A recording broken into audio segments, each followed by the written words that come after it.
Hello friends, आज हम बात करते हैं सीमेंटेड हिप रिप्लेसमेंट सर्जरी के बारे में। अगर आप हिप रिप्लेसमेंट सर्जरी की बात करें तो ये तीन तरह की रहती है। एक वो जिसमें कि कंपोनेंट को या इम्प्लांट को फिक्स करने के लिए हमको सीमेंट यूज़ करना पड़ रहा है। एक वो जिसमें कि हम बिना सीमेंट के कंपोनेंट्स को या इम्प्लांट को फिक्स कर रहे हैं, उसे कहते हैं अनसीमेंटेड। और तीसरी ये होती है कि हाइब्रिड फिक्सेशन हम जिसे कहते हैं। हाइब्रिड का मतलब है एक कंपोनेंट के लिए हम सीमेंट यूज़ कर रहे हैं, दूसरे के लिए नहीं। जैसे जो फीमोरल कंपोनेंट है उसके लिए जब हम सीमेंट यूज़ करते हैं और एसेटाबुलर के लिए नहीं करते हैं, उसे कहते हैं hybrid sort of hip replacement. इसी का उल्टा होता है जिसे हम रिवर्स हाइब्रिड कहते हैं, जिसमें कि हम एसेटाबुलम कंपोनेंट के लिए सीमेंट यूज़ करते हैं और फीमोरल कंपोनेंट के लिए नहीं करते। तो आज हम इस वीडियो में बात करेंगे सीमेंटेड हिप रिप्लेसमेंट सर्जरी की। अगर आपके डॉक्टर ने आपको सीमेंटेड हिप रिप्लेसमेंट सर्जरी कही है तो उसका क्या मतलब है, उसका प्रोग्नोसिस कैसा है, क्या इंडिकेशंस है और आपको क्या जानना चाहिए, आज हम उसके बारे में बात करते हैं।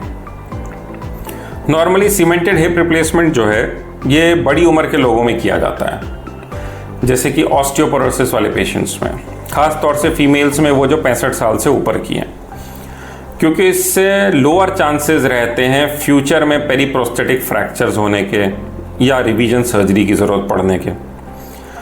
अगर हम सीमेंटेड फिक्सेशन कर रहे हैं तो उससे रिकवरी भी फास्ट होती है, मोबिलिटी भी फास्ट होती है, वेट बेयरिंग भी फास्ट होती है और पेशेंट जल्दी घर भी चला जाता है। कभी कभी फ्रैक्चर जो होते हैं, फीमर नेक फ्रैक्चर, उसमें भी अगर आपके डॉक्टर ने आपको आर्थोप्लास्टी की सलाह दी है, उसमें भी हो सकता है आपको वो सीमेंटेड हिप रिप्लेसमेंट के बारे में बताएं। कभी कभी जो फीमर बोन होती है वो सही नहीं बनी होती, अगर एनाटमी ठीक नहीं है, जैसे हम स्टोव पाइप कैनाल का एक एग्जांपल देते हैं, तब ये हो सकता है कि आपको सीमेंटेड हिप रिप्लेसमेंट के बारे में बोलें। या रेडिएशन अगर आपकी हुई हुई है फीमर बोन की किसी कारण से तब, या अगर सीवियर ऑस्टियोपीनिया या ऑस्टियोपोरोसिस है। फ़ायदा ये रहता है कि सीमेंटेड होता है जैसे ही हमारा हिप रिप्लेसमेंट, उसके बाद पेशेंट को हम जल्दी चला देते हैं। तो इसलिए बड़ी उम्र के लोगों में, ऑस्टियोपोरोटिक पेशेंट्स में सीमेंटेड एक अच्छा ऑप्शन है हिप रिप्लेसमेंट करने का।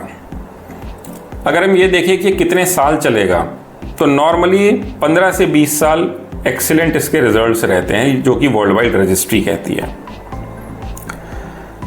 सीमेंटलेस का अगर हम इस एज में देखें 60 साल के बाद या ऑस्टियोपोरोटिक पेशेंट्स में, तो रिजल्ट उतने नहीं है, इसलिए सीमेंटेड हम प्रेफर करते हैं, सीमेंटलेस नहीं करते हैं। ओल्डर पेशेंट्स में फंक्शनल वाइज भी सीमेंटेड हिप रिप्लेसमेंट के रिजल्ट्स बेटर हैं, क्योंकि ओवरऑल रिकवरी बेटर है।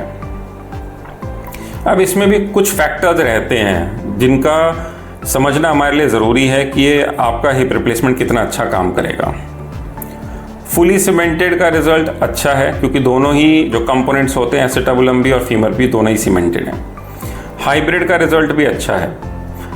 ये हाइब्रिड वाला फिक्सेशन आजकल पॉपुलर भी हो रहा है। इसमें फीमोरल कंपोनेंट को सीमेंटेड रखते हैं और एसेटाबुलम को या कप को हम अनसीमेंटेड रखते हैं।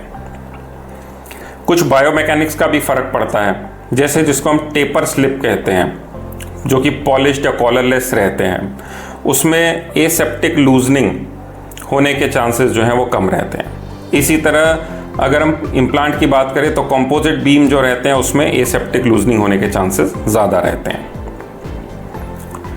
अगर हम सीमेंटिंग की बात करें तो कितने अच्छे से सीमेंटिंग करी है, 2 से 3 मिलीमीटर का एडिक्वेट मेंटल होना चाहिए पूरे इम्प्लांट के आसपास, वो होना ज़रूरी है। कि मतलब कैनाल प्रिपरेशन कितने अच्छे से हुई है, लवाज का हमने यूज़ किया है, डिस्टल या मतलब जो हम एक सीमेंट रिस्ट्रिक्टर डालते हैं वो कितना अच्छा प्लेस हुआ है, रेट्रोग्रेड गन यूज़ करी है, सीमेंट को प्रेशराइज किया है। ये सारी छोटी छोटी टेक्निकल पॉइंट्स हैं जो आपके एक्सपीरियंस सर्जन बड़े अच्छे से जानते हैं, ताकि आपका रिजल्ट अच्छा रहे। आजकल जो हम सीमेंट यूज़ करते हैं उसमें भी एंटीबायोटिक होता है ताकि इन्फेक्शन ना हो। तो ये छोटे छोटे टेक्निकल फैक्टर्स हैं जिनसे कि आपका रिजल्ट हिप रिप्लेसमेंट का अच्छा रहता है। लेकिन आप भी हेल्प कर सकते हैं इस बात में कि आपका हिप रिप्लेसमेंट कितना अच्छा रहे। तो जिन बातों का आपको ध्यान रखना है मैं आज वो भी बताता हूँ। जैसे एक तो आपको, अगर आपको ऑस्टियोपोरोसिस है तो आपको ऑस्टियोपोरोसिस का ट्रीटमेंट लेना है ताकि हड्डियाँ मजबूत रहें। अगर वज़न ज़्यादा है तो वज़न कम करने की ज़रूरत है। अगर डायबिटीज़ है तो उसका अच्छे से कंट्रोल रखना है। अगर आप सिगरेट पीते हैं या आपको धूम्रपान का शौक है तो वो छोड़ देना है। लो इम्पैक्ट एक्टिविटीज़ करनी है, जैसे स्विमिंग हो गई, साइकिलिंग हो गई, वॉकिंग हो गई। लेकिन हाई इम्पैक्ट एक्टिविटीज़ नहीं करनी है, जैसे कि भागना, दौड़ना, कूदना, स्पोर्ट्स खेलना, कॉन्टैक्ट स्पोर्ट्स खास तौर से।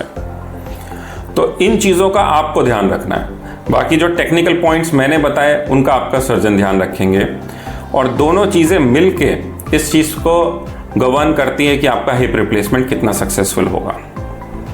तो अगर आपको आपके डॉक्टर ने हिप रिप्लेसमेंट सजेस्ट किया है तो अपने डॉक्टर पे भरोसा रखिए कि वो बेस्ट टेक्निक से करेंगे, बेस्ट इम्प्लांट लगाएंगे, और आप अपनी तरफ से जो मैंने चीज़ें बताई हैं आपको उनका ध्यान रखें ताकि आपकी सर्जरी सक्सेसफुल हो। Thank you.